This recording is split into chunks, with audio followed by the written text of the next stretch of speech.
दोस्तों, आज मैं आपको एक ऐसी जबरदस्त कहानी सुनाने जा रहा हूं जो आपकी सोच बदल सकती है। ये सिर्फ एक कहानी नहीं, बल्कि जिंदगी की सबसे बड़ी सच्चाई है जिसे समझना बहुत जरूरी है। अगर आपने इसे ध्यान से सुना तो यह आपके जीवन में बदलाव ला सकती है। इसलिए मेरी आपसे एक छोटी सी गुजारिश है, कृपया इस कहानी को आखिर तक जरूर सुने। हो सकता है इसमें छिपी सीख आपके काम आ जाए और आपकी जिंदगी को सही दिशा दिखाए। और हाँ, अगर आपको हमारी मेहनत अच्छी लगे तो हमारे चैनल को लाइक करें, सब्सक्राइब करें और कमेंट में नमो बुद्धाय जरूर लिखें। तो चलिए दोस्तों, बिना कोई देरी किए कहानी शुरू करते हैं। संध्या का समय था। आकाश धीरे धीरे सुनहरे रंग में ढल रहा था। कुशीनगर के सालवन में एक अस्थि पंजर सा जर्जर शरीर लेटे हुए था। यह कोई साधारण व्यक्ति नहीं, बल्कि स्वयं गौतम बुद्ध थे। उनका अंत समय निकट था। शिष्यों का समूह उनके चारों ओर मौन खड़ा था। किसी की आंखों में अश्रु थे तो किसी के हृदय में गहरी पीड़ा। आनंद, जो बुद्ध के प्रिय शिष्य और सेवक थे, व्याकुलता से उनके पास बैठे थे। उनके चेहरे पर असहायता की छाया थी। भंते, अब हम क्या करेंगे? आपके बिना हमारा मार्गदर्शन कौन करेगा? आनंद का गला भर आया। बुद्ध ने हल्की मुस्कान के साथ उनकी ओर देखा। उनकी शांत दृष्टि में अपार करुणा थी। उन्होंने धीरे से आंखें खोलीं और मंद स्वर में बोले। संध्या का समय था। कुशीनगर के सालवन में ठंडी हवा बह रही थी। साल के घने वृक्ष धीरे धीरे हिल रहे थे, मानो वे भी इस क्षण को संजोना चाहते हों। एक ओर धरती की नीरवता थी और दूसरी ओर बुद्ध के शिष्यों के मन में उठते तूफान। बुद्ध क्षीण और दुर्बल शरीर लिए भूमि पर लेटे थे। उनका चेहरा शांत था, लेकिन उसमें एक दिव्य आभा थी। उनके चारों ओर बैठे शिष्य मौन थे, कुछ आंखें बंद किए ध्यानस्थ, तो कुछ अश्रुपूर्ण नेत्रों से अपने गुरु को देख रहे थे। आनंद सबसे व्याकुल थे। उनका हृदय भारी था। वह बचपन से बुद्ध की सेवा में थे। उन्हें कभी भी इस प्रकार दुर्बल नहीं देखा था। उनकी दृष्टि बार बार बुद्ध के मुखमंडल पर ठहर जाती, जैसे वे हर क्षण को अपने हृदय में समेट लेना चाहते हों। भंते, जब आप नहीं रहेंगे तब हमें कौन मार्ग दिखाएगा? हमें कौन सहारा देगा? आनंद का स्वर कांप रहा था। बुद्ध ने अपनी अर्धमुद्रित आंखें खोलीं।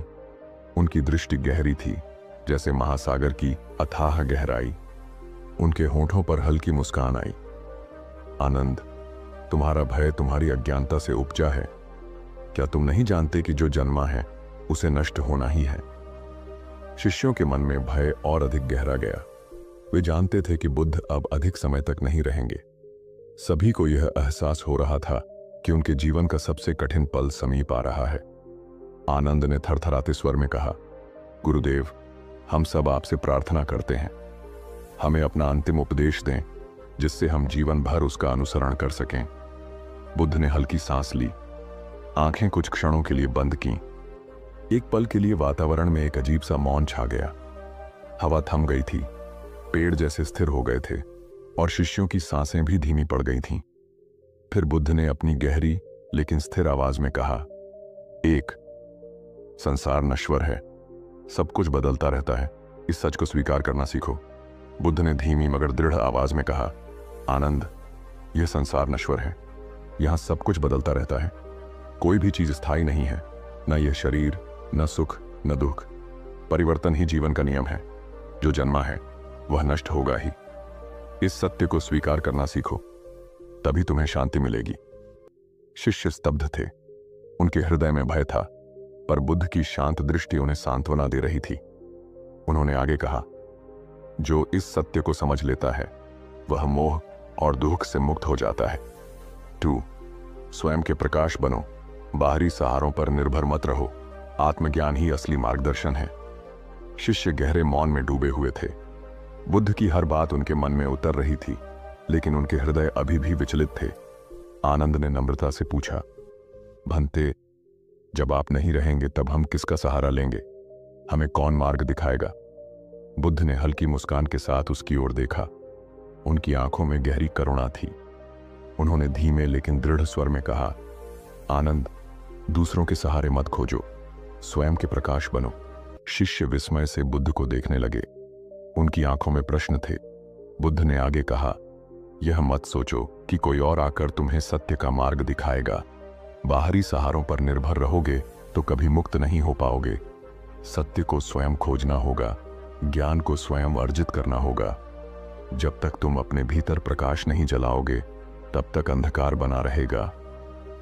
बुद्ध थोड़ी देर रुके, फिर उन्होंने अपनी बात स्पष्ट करते हुए कहा, धर्म और सत्य को अपने अनुभव से समझो। इसे केवल ग्रंथों या दूसरों की बातों से मत मानो। अपनी बुद्धि, विवेक और साधना से सत्य की खोज करो। आत्मज्ञान ही असली मार्गदर्शन है। शिष्यों के हृदय में अब तक जो भय था वह धीरे धीरे कम हो रहा था।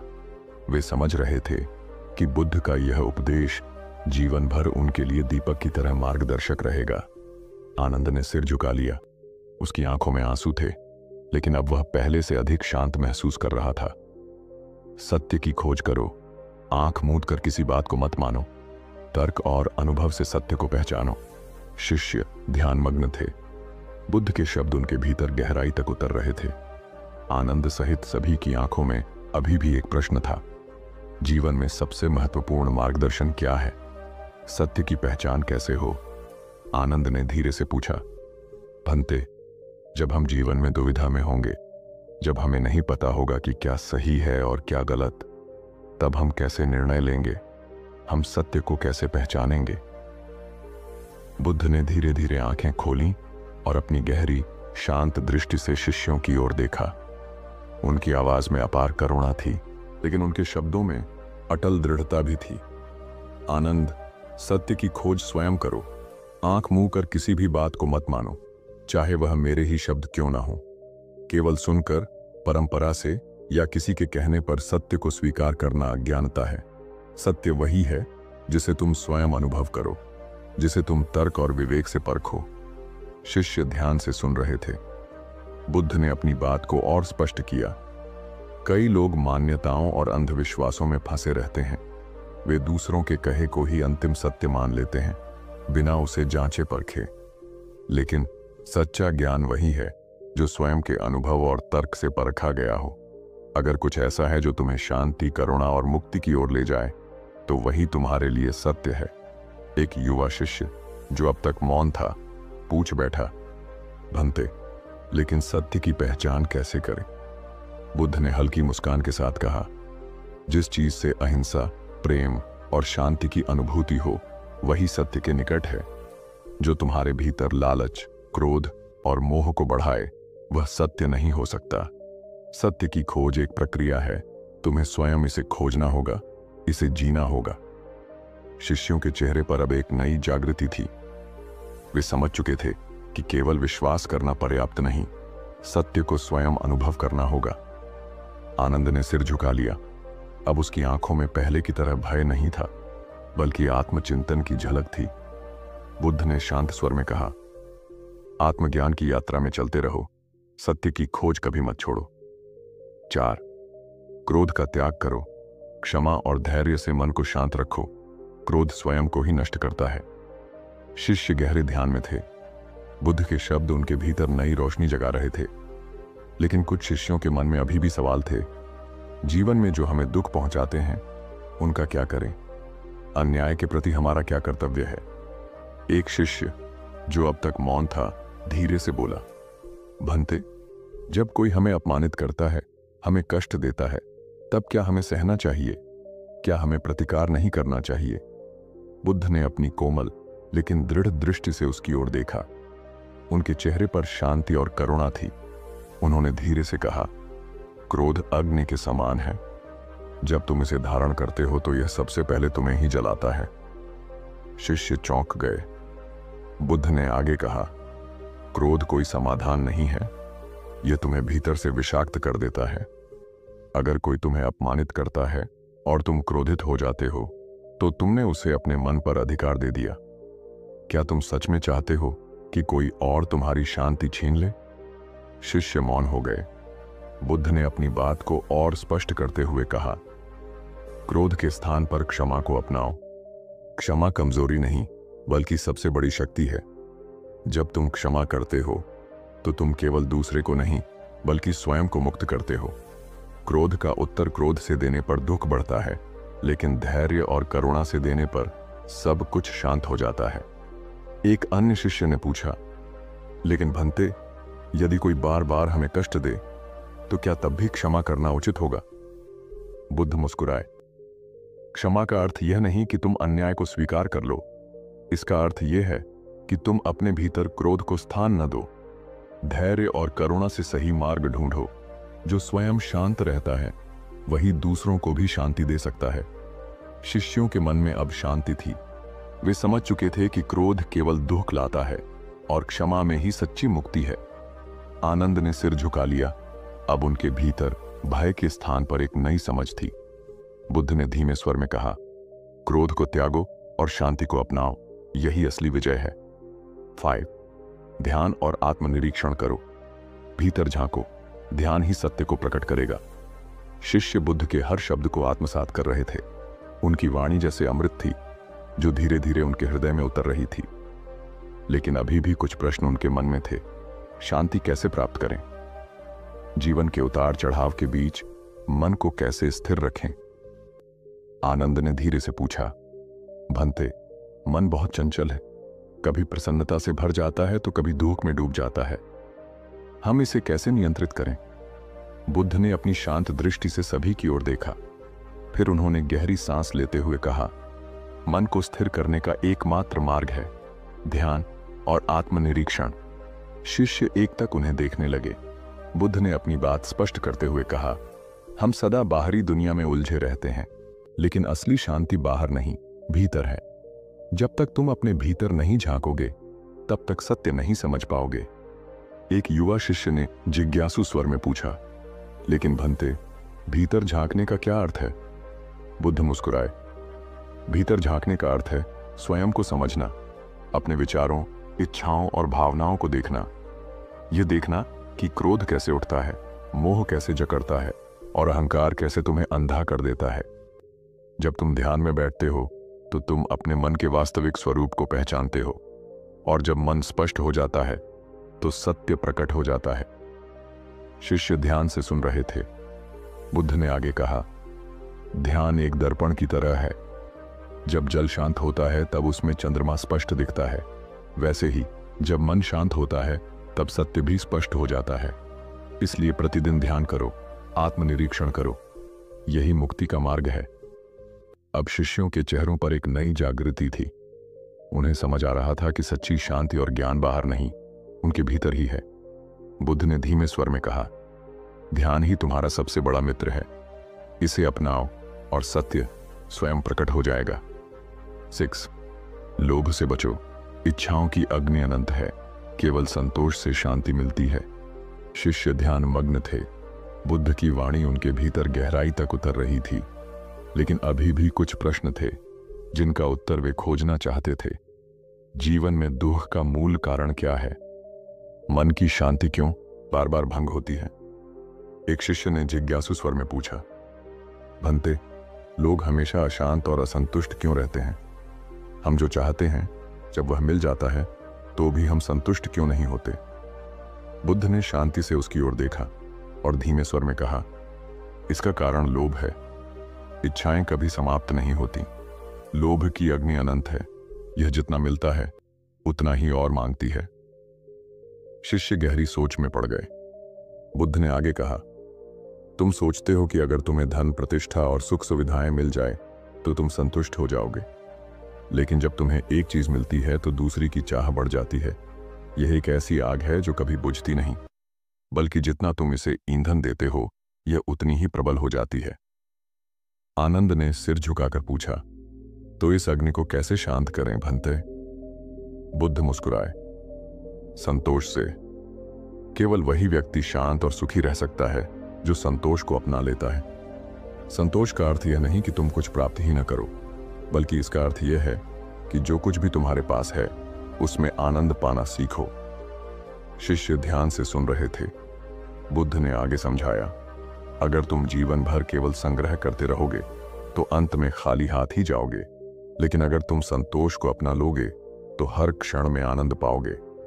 लोभ का त्याग करो, क्योंकि यह तुम्हें कभी सच्ची शांति नहीं देगा।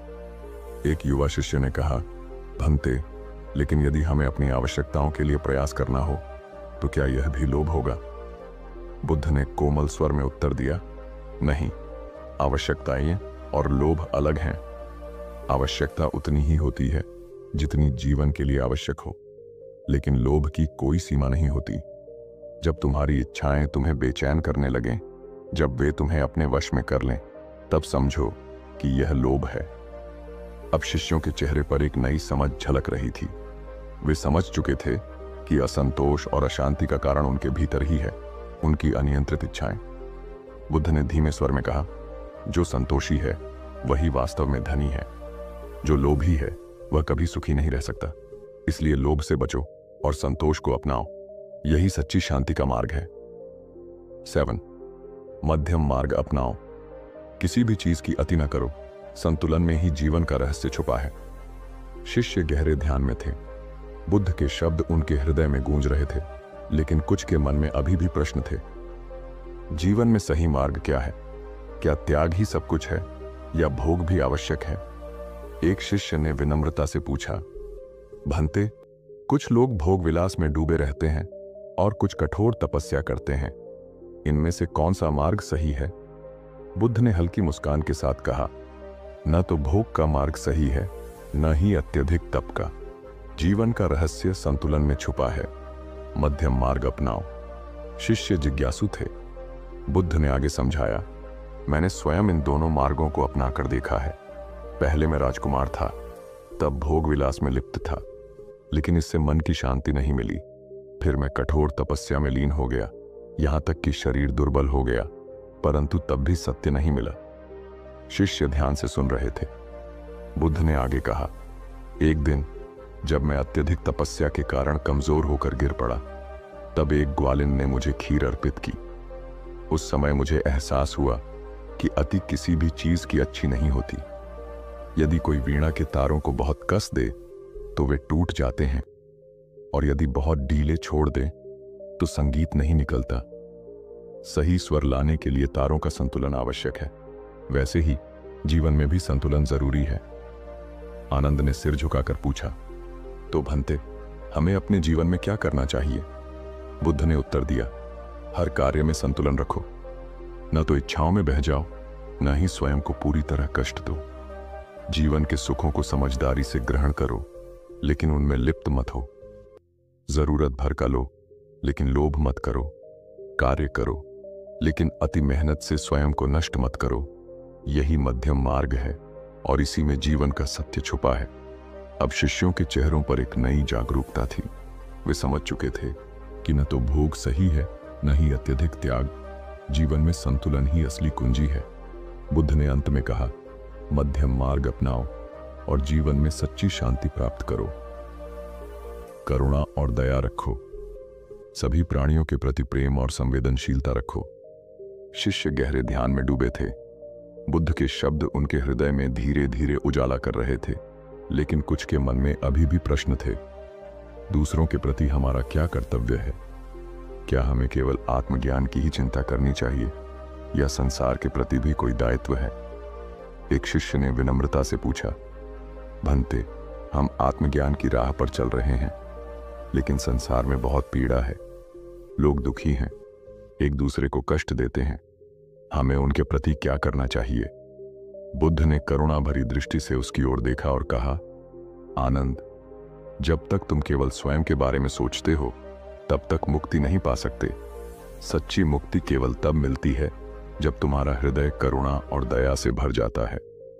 शिष्य ध्यान से सुन रहे थे। बुद्ध ने आगे समझाया, इस संसार में सभी प्राणी दुख से घिरे हैं। हर व्यक्ति अपने जीवन में किसी न किसी रूप में कष्ट भोग रहा है। कोई लालच से, कोई क्रोध से, कोई मोह से। लेकिन यदि तुम प्रेम और करुणा से भरे हो, तो तुम न केवल स्वयं को बल्कि दूसरों को भी इस पीड़ा से मुक्त कर सकते हो। एक युवा शिष्य ने पूछा, भंते, लेकिन यदि कोई हमें दुख पहुंचाए, तब भी हमें दया रखनी चाहिए? बुद्ध मुस्कुराए और बोले, आग पर आग डालने से आग नहीं बुझती, घृणा से घृणा समाप्त नहीं होती। केवल प्रेम ही घृणा को मिटा सकता है। यदि कोई तुम्हें कष्ट दे, तो उसके प्रति घृणा मत रखो, बल्कि समझो कि वह अज्ञानता के कारण ऐसा कर रहा है। करुणा का अर्थ यह नहीं कि तुम अन्याय को सह लो, बल्कि यह है कि तुम किसी के प्रति बैर न रखो और सभी के प्रति संवेदनशील रहो। शिष्यों के हृदय में अब एक नई जागृति थी। वे समझ गए थे कि केवल आत्मज्ञान की साधना पर्याप्त नहीं है, दूसरों के प्रति प्रेम, दया और करुणा भी उतनी ही आवश्यक है। बुद्ध ने अंत में कहा, करुणा वह दीपक है जो केवल तुम्हें ही नहीं बल्कि पूरे संसार को रोशन करता है। नौ अहंकार का त्याग करो। विनम्रता से ज्ञान बढ़ता है, अहंकार से मनुष्य अंधा हो जाता है। शिष्य गहरे ध्यान में थे। बुद्ध के वचन उनकी आत्मा को छू रहे थे, लेकिन अब भी उनके मन में कई प्रश्न थे। सत्य की राह क्या है? क्या ज्ञान प्राप्त कर लेने से कोई श्रेष्ठ बन जाता है? तभी एक शिष्य ने झिझकते हुए पूछा, भंते, जब कोई व्यक्ति ज्ञान प्राप्त कर लेता है तो क्या वह सबसे श्रेष्ठ हो जाता है? बुद्ध ने शांत भाव से उसकी ओर देखा और कहा, यदि कोई स्वयं को श्रेष्ठ समझने लगे तो समझो कि उसने अभी तक सच्चा ज्ञान पाया ही नहीं। अहंकार ज्ञान का सबसे बड़ा शत्रु है। शिष्य आश्चर्यचकित हो गए। वे सोच रहे थे कि ज्ञान तो व्यक्ति को महान बनाता है, फिर बुद्ध ऐसा क्यों कह रहे हैं? बुद्ध ने आगे समझाया, अहंकार अंधकार के समान है जो मनुष्य की दृष्टि छीन लेता है। जब कोई स्वयं को सबसे श्रेष्ठ मानने लगता है तो वह और अधिक सीखना बंद कर देता है, और जो सीखना बंद कर दे वह ठहर जाता है। जो ठहर जाता है वह धीरे धीरे पतन की ओर बढ़ने लगता है। एक युवा शिष्य ने जिज्ञासु स्वर में पूछा, भंते, लेकिन यदि हमें कुछ उपलब्धियां मिलती हैं, यदि हम कुछ अच्छा करते हैं, तो क्या हमें उसका गर्व नहीं होना चाहिए? बुद्ध मुस्कुराए और बोले, गर्व और अहंकार में अंतर है। जब तुम अपने कार्यों से प्रसन्न होते हो लेकिन दूसरों को हीन नहीं समझते, तब वह गर्व है। लेकिन जब तुम स्वयं को दूसरों से श्रेष्ठ मानने लगते हो, तब वह अहंकार बन जाता है। शिष्य इस अंतर को समझने का प्रयास कर रहे थे। बुद्ध ने एक उदाहरण दिया। एक विशाल वृक्ष को देखो, जब उसमें फल लगते हैं तो उसकी शाखाएं झुक जाती हैं। वैसे ही जब किसी में सच्चा ज्ञान और गुण आते हैं तो वह विनम्र हो जाता है। लेकिन यदि कोई अहंकार में भर जाए तो वह उस पेड़ की तरह होता है जो तेज हवा में सबसे पहले गिरता है। आनंद ने सिर झुकाकर पूछा, तो भंते, अहंकार से कैसे बचा जाए? बुद्ध ने उत्तर दिया, हमेशा यह स्मरण रखो कि इस संसार में कुछ भी स्थायी नहीं है। जो ज्ञान तुम्हें मिला है वह भी दूसरों की कृपा और समय के साथ तुम्हारे पास आया है। जब तुम विनम्र रहोगे तो तुम्हारा ज्ञान बढ़ेगा, लेकिन यदि अहंकार आ गया तो जो कुछ भी तुम्हारे पास है वह धीरे धीरे नष्ट हो जाएगा। अब शिष्यों के चेहरों पर एक नई समझ झलक रही थी। वे जान चुके थे कि सच्चा ज्ञान केवल विनम्रता में ही टिकता है। बुद्ध ने अंत में कहा, अहंकार को त्यागो, क्योंकि विनम्रता से ही ज्ञान बढ़ता है और अहंकार से मनुष्य अंधा हो जाता है। 10. धर्म का वास्तविक पालन करो। धर्म को केवल मत मानो, उसे जियो, तभी मुक्ति संभव है। शिष्य गहरे ध्यान में थे। बुद्ध के वचन उनके हृदय में उतर रहे थे, लेकिन अभी भी उनके मन में एक बड़ा प्रश्न था, सही धर्म क्या है? क्या केवल ग्रंथों को पढ़ना, पूजा पाठ करना या नियमों का पालन करना ही धर्म है, या धर्म का कुछ और भी अर्थ है? एक शिष्य ने झिझकते हुए पूछा, भंते, लोग कहते हैं कि धर्म का पालन करने से मुक्ति मिलती है, लेकिन धर्म का सही अर्थ क्या है? क्या केवल पूजा पाठ, यज्ञ और नियमों का पालन करना ही धर्म है? बुद्ध ने शांति से उसकी ओर देखा और धीरे से मुस्कुराए। उन्होंने कहा, धर्म केवल मानने की चीज नहीं है, उसे जीना पड़ता है। जब तक तुम धर्म को अपने आचरण में नहीं लाओगे, तब तक वह केवल एक विचार बना रहेगा, और विचार से मुक्ति नहीं मिलती, केवल सही आचरण से ही मुक्ति संभव है। शिष्य ध्यान से सुन रहे थे। बुद्ध ने आगे समझाया, कई लोग सोचते हैं कि मंदिरों में जाकर प्रार्थना करना, नियमों का पालन करना या ग्रंथों को पढ़ना ही धर्म है, लेकिन यदि उनका आचरण सही नहीं है, यदि उनके मन में क्रोध, लोभ और अहंकार भरा है, तो क्या वे सच में धार्मिक हैं? शिष्य मौन हो गए। बुद्ध ने अपनी बात को स्पष्ट करते हुए कहा, सच्चा धर्म वही है जो तुम्हारे आचरण में हो। यदि तुम प्रेम, करुणा, सत्य और अहिंसा के मार्ग पर चल रहे हो तो तुम धर्म का पालन कर रहे हो। लेकिन यदि तुम केवल दिखावे के लिए पूजा कर रहे हो और भीतर द्वेष, क्रोध और अहंकार भरा है तो वह धर्म नहीं, केवल एक छलावा है। आनंद ने सिर झुकाकर पूछा, तो भंते, सच्चे धर्म का पालन कैसे करें? बुद्ध ने उत्तर दिया, सबसे पहले धर्म को समझो, फिर उसे अपने जीवन में अपनाओ। सत्य बोलो, अहिंसा का पालन करो, करुणा रखो और दूसरों के साथ वही व्यवहार करो जो तुम अपने लिए चाहते हो। यही धर्म का सार है। शिष्य अब समझ चुके थे कि धर्म केवल बाहरी आडंबर नहीं, बल्कि आंतरिक शुद्धता और सही आचरण का नाम है। बुद्ध ने अंत में कहा, धर्म केवल मत मानो, उसे जियो। जब तुम धर्म को जियोगे तभी मुक्ति संभव होगी। दोस्तों, इस कहानी से हमें जो सीख मिलती है उसे जानने से पहले कृपया हमारे चैनल को लाइक करें, सब्सक्राइब करें और कमेंट में नमो बुद्धाय लिखें। हमें इस कहानी से यह सीख मिलती है कि जीवन में सबसे महत्वपूर्ण चीज संतुलन है। न अधिक भोग सही है, न कठोर तपस्या। मध्यम मार्ग ही जीवन का सही रास्ता है। अहंकार इंसान को अंधा बना देता है, जबकि विनम्रता उसे सच्चे ज्ञान की ओर ले जाती है। क्रोध और लोभ आत्मा को जलाते हैं, लेकिन करुणा और दया से सच्चा सुख मिलता है। धर्म सिर्फ मानने की चीज नहीं, उसे अपने जीवन में अपनाने से ही मुक्ति संभव है।